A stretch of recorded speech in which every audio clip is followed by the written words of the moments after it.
Ayan, VP Sara pinuri ng dating ombudsman. Aba. Ayan, syempre itong balitang ating matutunghayan ngayon ay nagmula kay Banat Kabayan TV. At ito po ang inyong lingkod na si BT na magbibigay ng reaksyon at komento dito sa video na ating matutunghayan ngayon. At huwag na natin pagtagalin at sabay-sabay na nating panoorin ang laman ng video na hatid sa atin ni Banat Kabayan TV at bibigyan natin ng reaksyon ang balitang ito. Pasok! Ito ni former Ombudsman Conchita Carpio Morales, interview niya sa ANC. Ayan, syempre bago natin simulan ang videong ito, nais ko nga pala magbigay ng credits dito sa boses at video na matutunghayan natin ngayon at bibigyan ng reaksyon. Walang iba kundi si General Macanas. Syempre huwag niyong kalimutang suportahan ang channel ni General Macanas. Mga katunay, pakibisita po yan. At huwag niyong kalimutang mag-subscribe at mag-follow para maging updated po kayo sa mga vlogs, reactions at sa mga balita na hinahatid sa atin ni General Macanas. Syempre, ayan po yung The General's Viewpoint. Ipagpatuloy natin. Na magaganda po yung sinabi ng dating ombudsman kay VP Sara. Very popular. Pag may nangyari kay Tatay Digong, lalong magiging popular. Okay, sige, pakinggan Sara natin. is very popular now. And they say that if he goes, I don't know, I'm not concurring nor dissenting. If he goes, then Sara's popularity will rise. So, for those who do not like Duterte, they should pray that he be kept alive. For those who hate Duterte, for those who love Duterte, they should pray that he should. But anyway, but Sara is very popular now. And they say that if he goes, I don't know, I'm not concurring nor dissenting. If he goes, then Sara's popularity will rise. So, for those who do not like Duterte, they should pray that he be kept alive. For those who hate Duterte, for those who love Duterte, they should pray that he should. Okay, so basa tayo sa mga comments. Ayan. Sara Dayong May. She is always popular or win the battle, whatever happen. Wish PRRD still alive and soon will be home. Ano pa? Emma Enagan, pakiusap mga kadides, wag po muna tayo mag-comment. Hintayin po natin yung script sa GC para mabigyan tayo ng sahod. Ito, kalokohan ito. Solid Duterte. Don Pepot, mamamatay man si tatay, di, wag naman sana. O hindi, landslide pa din yan. Sigurado na siyang mananalo. Ayan. Eto dyan tayo sa topic na yan. No? Yung sinabi din kanina doon sa video na alam nyo si VP Sara talaga is napaka-popular. Diba? Ang nakakabilib kasi kay VP Sara, hindi lang siya popular dahil dinala siya ng tatay niya. Hindi siya popular dahil syempre, kumbaga parang dinala siya ng PRRD. Diba? Ang ibig kong sabihin dito, si VP Sara ay naging popular dahil sa paglilingkod na ginagawa niya na parang kapares din ang sa tatay niya. Ibig sabihin, naglilingkod sila ng tapat, ng maayos sa bayan. Doon pa lang sa lugar nila dyan sa Davao. Ako kaya hindi ako naniniwala sa mga sinasabi o mga paratang na si VP Sara ay korap. Na ang mga Duterte ay korap. Sa totoo lang, ang Davao, may mga nakakausap akong tao dyan. Lagi nilang sinasabi sa akin, napakaganda ng Davao. Napakamaayos ang Davao. Maganda ang kalakaran sa Davao. At ang Davao ay wala masyadong kriminalidad na matitindi. Hindi katulad sa Metro Manila. 'Di ba? Eh kung tutuusin, mas maganda pa nga yan kaysa dun sa lugar ng mga di ba? Sinasabi sa akin, mas maganda pa nga to kaysa mga lugar na yung sinasabi. Ito sabihin ko yung hinahawakan nila yung mga lugar na Tambi. Hindi sa akin galing yun. Siyempre sa ibang tao rin. Sinishare ko lang dito. 'Di ba? Kaya siyempre, yung mga tao is bumilib. Kasi ganito yung ginawa nila sa Davao. Kaya nga nanalo si PRRD bilang presidente. Kasi gustong maramdaman ng mga tao yung ginawa ni PRRD sa Davao kung paano niya pinatahimik, kung paano niya dinisiplina. Kasi yun ang kulang sa bansa natin, yung disiplina Hindi siya nanalo dahil Duterte siya. No, hindi siya nanalo dahil kalug siya. Nanalo siya dahil gusto nga maramdaman ng mga tao yung pagpapatakbo niya. Ngayon, syempre, nagandahan yung ibang tao. Yung mga tao, hindi lang iba. Nagandahan sa pagpapatakbo ni PRRD nung naging presidente siya. Bakit naging landslide si BP Sara? Bakit nangingibabaw si BP Sara? Bakit nangunguna sa mga survey? Dahil gustong maulit-uli ng mga tao ang ginawang pagpapatakbo ni PRRD. Kasi kung si PRRD ay nakapagpatakbo ng maayos na lugar, ng maayos na bansa, kayang-kaya din ng anak niya. Dahil syempre, partida na, mas bata pa siya. Diba? Mas bata pa. Si PRRD, partida na, ganun pa yung edad. Pero nagampanan niya naman maigi yung tungkulin niya. Kaya ito kay VP Sara, alam natin na masigit pa. No? Na masigit pa yung magagawa niya. No? Sa nagawa ng tatay niya. Kasi talaga humahanap tayo ng matibay na pinuno ngayon eh. Ng matibay na mamamahala ng bansa natin, na magpapatakbo ng bansa natin, yun ang hinahanap natin. Hindi pa natin nakikita yun. Kaya ito, syempre, kay VP Sara, kumbaga ito yung pag-asa natin eh. So, kung tayo madidismaya tayo, eh di nagkamali. Eh, sanay naman tayong magkamali eh. Eh, noong 2022 nga, nagkamali tayo eh. Sanay na tayo dyan. Pero sa tingin ko, kung babasihan lang yung ginawang pagpapatakbo sa Davao, tingin ko kakayanin ni BP Sara. Kung babasihan din ang ginawang pagpapatakbo ni PRRD nung presidente siya, tingin ko kakayanin ni BP Sara. Kung nagawa ni PRRD, magagawa din ni BP Sara. Eh syempre, kaya din naman nanalo si PBBM eh. Ang naging basihan din naman ng mga tao, syempre, tatay niya, si Apo Lakay. Hindi, di ba? Eh, tatay niya si Ferdinand Marcos Sr. eh. Syempre, nag-expect ang mga Pilipino, nag-expect tayong lahat na kung ano ang pagpapatakbo ni Marcos Sr., ganun ang magiging patakbo ng anak, ganun ang magiging Eh, kaso hindi naman ganun ang lumabas. Oh, hindi lang din sa akin galing yan, ha? Sinishare lang uli natin. Ganon. Lee Margaret, I always support VP Sara all the way. Duterte forever.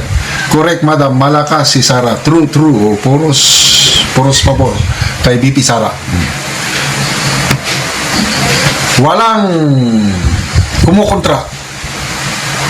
Lahat nag-agree.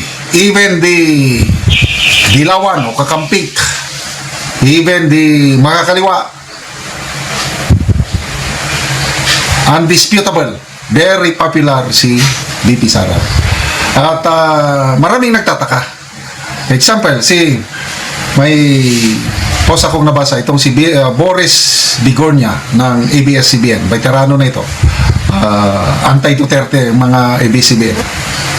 Nagtataka, bakit sa kabila ng mga kaliwat kanang kaso na isinasamba laban kay VP Sara, plunder, malversation, graft, kung ano-ano pa, impeachment, sobra 2 years na, 3 years na ngayon. Bakit? Standing pa rin. Siya pa rin ang nangunguna sa mga survey. At hindi maisip-isip ni Doris Bigornia, bakit sobrang popular? Ayun. Nasagutin natin yan. Bakit sobrang popular? Kahit na anong gawin nating paninira, kahit na anong gawing pagbagsak, kahit anong sabihin natin kay Sara Duterte, bakit hindi naniniwala yung mga tao? Kasi merong resibo yung mga Duterte. Diba? Sino lang ba ang nagagalit kay sa mga Duterte? Yung mga nakapwesto. Yung mga nakapwesto, mga oligarko na hindi makaporma nung panahon ni PRRD. Pero tanungin mo yung mga nasa baba, yung taong bayan. No, syempre may magsasabi ng iba dyan. Hindi ko naman sinasabing 100% na pupurihin si PRRD. Syempre marami pa rin ako nakikita nagsasalita na pumupuri kay PRRD. Diba? Mas marami pa rin pumipili sa mga ginawa niya. Yun ang nakaka-appreciate yung taong bayan. No? Pero yung mga nakapwesto, naganid sa kapangyarihan, o mga mayayaman na naganid sa kayamanan, sila ang mga nagre-reklamo. Sila ang mga galit. Mga taong labas, mga makakaliwa, Sila yung mga galit dahil alam natin kontra ang mga Duterte sa ganun dahil gusto nila ng disiplina, katahimikan at walang korupsyon sa bansa. Kaya nga ako nagtataka, sinasabi, panahon daw ni Duterte, korap eh. Saan naging korap? Kasi kung naging korap si Duterte, hindi niya kami maisasalba nung panahon ng pandemya. Kaya nga nagpapasalamat kami, siya yung presidente nung panahon ng pandemya eh. Kaya nga sinisiraan si PRRD, sinasabi nung pandemya, nangurakot daw siya na nangurakot. Kung nangurakot siya na nangurakot, ang dami ng nategi sa gutom noong mga panahon na yon. Kaya nga yung mga nagsasalita na si PRRD ay nangurakot, eh baka isa kayo sa mga nakikipila para makuha yung sap nyo. Diba? Tapos magtataka sila, si BP Sara, bakit tumataas ang rating pa rin kahit anong paninira ang ginagawa? Kahit na ganito kabilaan ng kaso. Kasi walang taong naniniwala. Alam ng taong bayan na inosente si Sara Duterte. Alam ng taong bayan na inosente ang mga Duterte. Diba? Sino lang ba ang naniniwala na guilty ang mga Duterte? Na guilty si Sara Duterte? Yung mga nasa posisyon, yung mga nakapwesto, yung mga nakapwesto na alam naman natin na talagang galit sa kanya. Although may mga taong bayan din naman na mga kumakampi sa kanila na sumusuporta sa kanila. Pero bakit sa tuwing magrarally sila, bakit halos napakakonti lang na sumusuporta sa inyo? Kung magrarally kayo laban sa mga Duterte, napakakonti lang na sumusuporta talaga.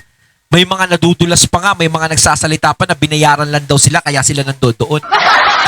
Pero kapag Duterte ang nagrally, no? Pag pinaglalaban ng mga Duterte, pinaglalaban ng impeachment ni BP Sara, kumbaga parang anti-impeachment kami, milyon-milyong katao ang sumusuporta sa mga Duterte. Nung dinala si PRRD sa dahig, milyong-milyong tao ang nakisimpatya sa mga Duterte. Bakit yung mga ayaw sa Duterte kapag kayo nagrarally, hindi nakikisimpatya sa inyo yung milyong-milyong katao? Eh halos pag nagrarally kayo, kakaunti lang yung taong kasama nyo. Yung mga sasakyan, dinadaanan pa yung pinagraralihan nyo. Mas marami pa yung dahon ng puno kaysa sa inyo. Diba?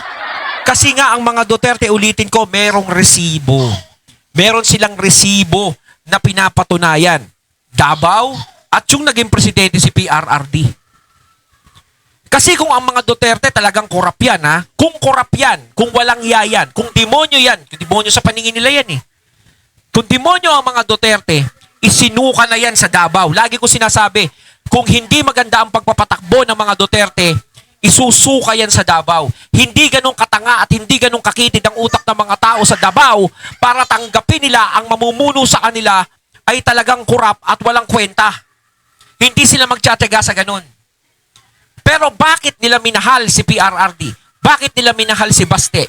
Bakit nila minahal si Pulong? Bakit nila minahal si BP Sara? Bakit nila minahal ang mga Duterte? Ang ibig sabihin yan, maganda ang ginawa nilang pagpapatakbo sa lugar na yan. Bakit hindi sila matalo? Diba? Kahit anong paninira na ginagawa nyo. Si PRRD nasa dahig na nung tumakbong mayor. Uli, nito, 2025. Pero nanalo pa rin. No? Binoto pa rin siya ng mga tao sa Davao.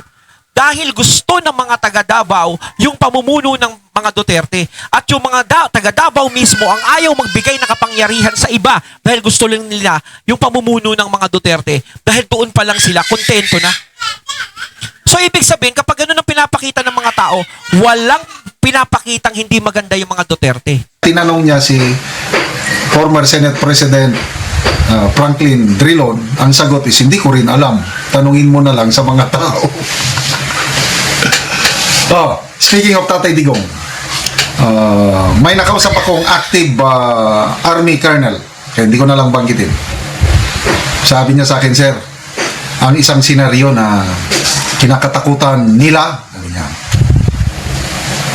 pag may mangyaring masama kay Tatay Digong sa ICC at uuwi na bangkay, sigurado na yan.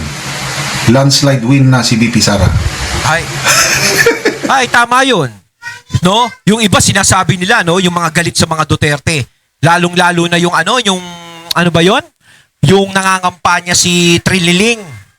May narinig ako nun sa video na, di ba nagsalita parang may sumigaw na Duterte, tapos wala na, abo nang iuuwi yun. Di ba? Kala nila maganda yung biro. Kala nila magandang biro yung gano'n. Hindi.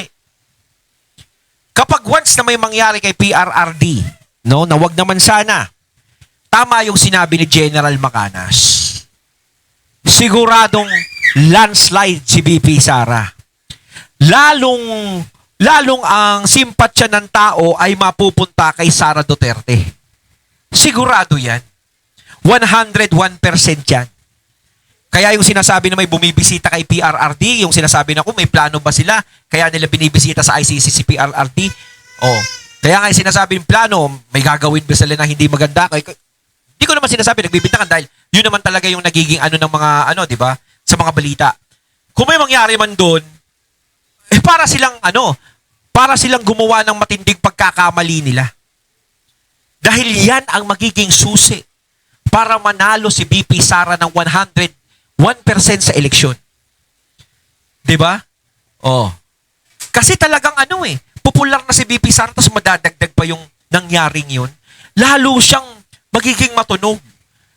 Katulad ng nangyari kay Pinoy. 'Di ba kay Noynoy Aquino? Simula nang nawala si Cory, tumakbo si Pinoy. 'Di ba ang simpatsya ng tao pumunta sa kanya? Nakuha niya.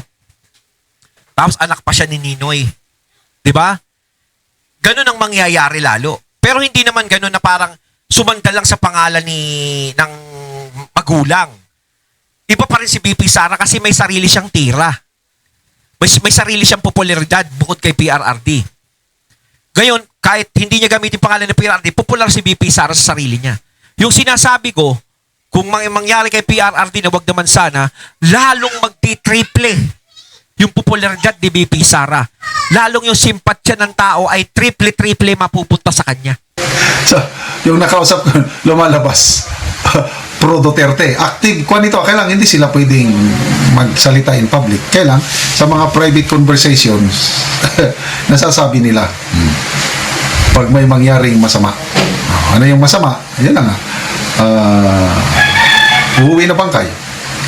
Napag-usapan na yan nun eh. Ang gusto ni Tatay Digong, kung may mangyari sa kanyang masama, pumanaw na siya, gusto niya makremate. Iuwing abog na lang pagbalik sa Pilipinas. Ayaw naman ng kanyang mga anak o ni BP Sara. So sino kayang masusunod nakunod? Hindi sana mangyari.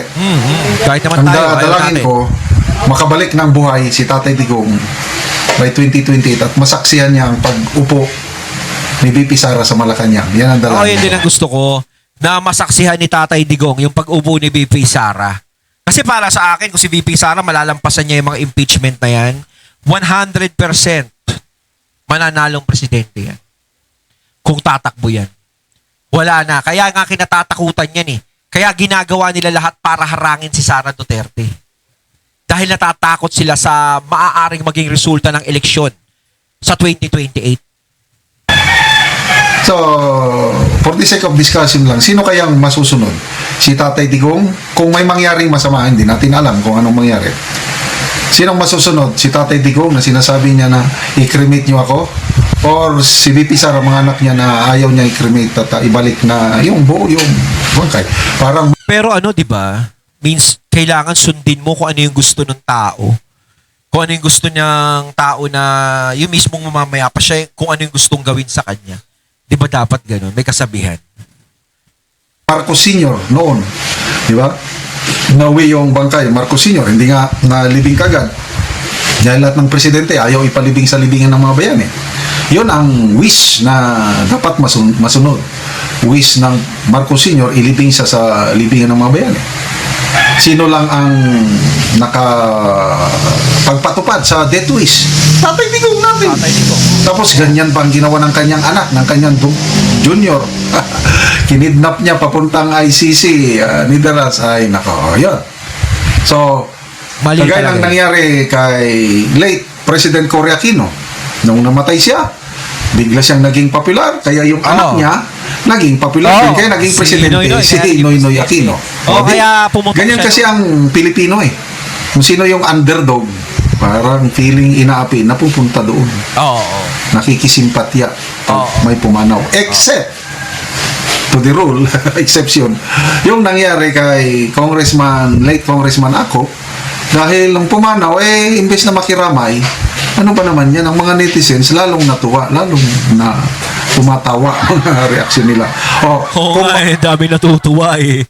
Sama eh, no? Parang ano, no, nawala siya na parang wala siyang magandang naibigay. Parang mas maraming nakita niya na nung nawala siya, maraming natuwa. Ibig sabihin, maraming galit sa kanya. Parang ang sama nun, no? Wala kang magandang naibigay bago ka nawala. Makauwi naman siya ng buhay, ganon din. Lalong lalakas ang mga supporters niya pag makauwi ng buhay Oo. si Tatay Digong. Kaya win-win palagi itong si BP Sara kahit anong gawin nila. Ayun, natating nato ngayon ang video na nagbula kay Banat Kabayan TV. At syempre nato ngayon natin ang boses at video na yun na binigyan natin ng reaksyon na nagbula kay General Macanas. Kayo mga katunay, anong masasabi nyo tungkol dito? Comment lang po kayo sa comment box. So once again, I'm BT and I'm out. Peace.